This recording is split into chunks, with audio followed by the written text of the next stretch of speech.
Challenge. Imagine you are an academic and you need to write about Bashar al-Assad's Syria, ISIS, or Saudi Arabia. How would you categorize them? Are these Islamic regimes? Are these Muslim regimes? For those on the far right, there's no question. They are Islamic regimes. They represent Islam. They represent all the Muslims in the world. Then some Muslims would say, hold on a second. They identify as Muslims, but they do not behave as Muslims should. And then you have some other Muslims who would say, technically, they identify as Muslims.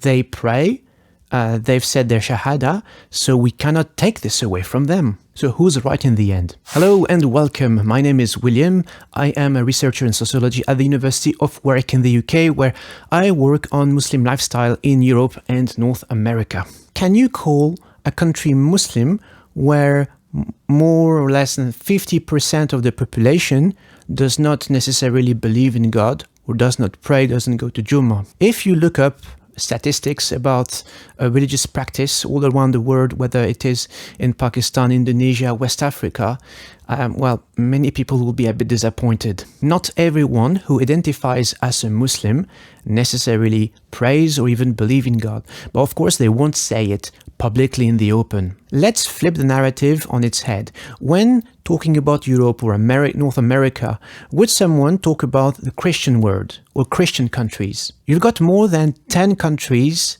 that have a form of Christianity as their state religion. You have Norway, Iceland, England, Denmark, the Vatican, Argentina, Bolivia, Costa Rica, El Salvador, and Greece. Does it make them Christian states? Of course not. It doesn't make sense. In Muslim decolonial literature, I came across the term Islamicate. This is a term exclusively for now used by Muslim academics to avoid the confusion. But it is thanks to an American historian of Islam who was very, very critical of Eurocentrism who coined the term. Islamicate refers to these countries which culture and society have been inspired by Islam, and Islam as a religious, cultural, social, financial, philosophical, and political system. So he argues that the adjective Islamic must be restricted to Islam in the religious sense. Islamicate, on the other hand, refers to the social complex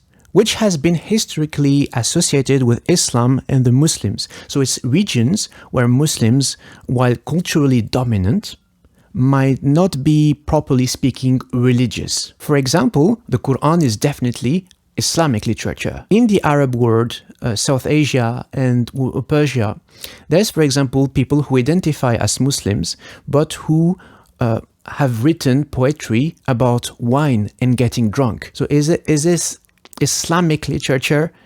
No, it is Islamicate poetry. Islamic, he argues, is when something is part of the religion. So the only Islamic government that has ever existed is when the Prophet, peace be upon him, was in charge, because he had directly the revelation. Some people would argue that if we deny the label Islamic to these countries, well, they are in a state of kufr, and it legitimizes a revolt against the rulers, which I think is a bit of a shortcut. It's not because a government is not perfect that a revolt is always strategically the best answer, or that the ruler is illegitimate. Because if we take this logic to the extreme, no government on earth is then legitimate. Let's keep in mind that governments are first and foremost a political endeavor. It's a form of governance. It's a moral person, just like a company.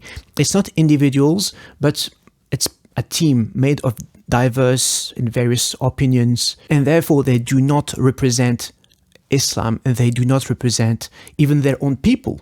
Even if we take the example of the Vatican, does the Vatican or the Pope represent the whole of Christianity or the whole of the Catholics? You have different branches in Catholicism. And this is why I'm also very careful when talking about Muslim governments or people who say Muslim gangs, Muslim drug dealers, because they may identify as Muslims, they may pray, they may fast during Ramadan, but it doesn't mean that they follow Islam perfectly. Here, the term Muslim is more for a giving them a cultural label, a cultural affiliation. Some people bring a hadith from Sahih Bukhari and Sahih Muslim saying that the Muslim is one from whose tongue and hand are safe. So you can only be a Muslim if people are safe from your hands and your tongue.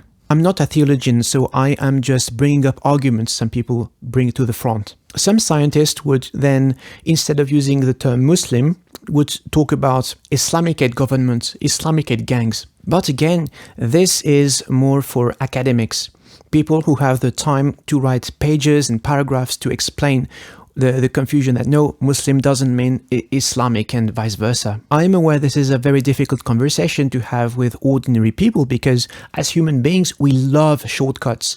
And if you look at Eurocentric academia, you still have people who make these shortcuts and are happy to talk about, Muslim terrorists, Islamic terrorism, and so on and so on. And being critical of these regimes or these people doesn't negate the good they have in them.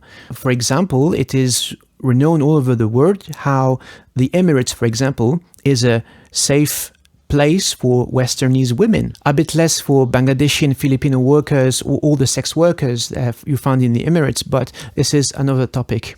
And this is why when Islamophobes say, for example, go back to Muslim countries or Islamic countries, I just, I wonder, I would like to, but what country in the world is Islamic? If you identify as a Muslim, but whether you are Sunni, Shia, Ismaili, Ahmadi, or Sufi, or Salafi, you might not align with the definition of Muslim that these countries have and might not be welcome depending on that. That's all for today. Thank you very much for watching. I hope this video was useful. And again, take care of yourselves and each other.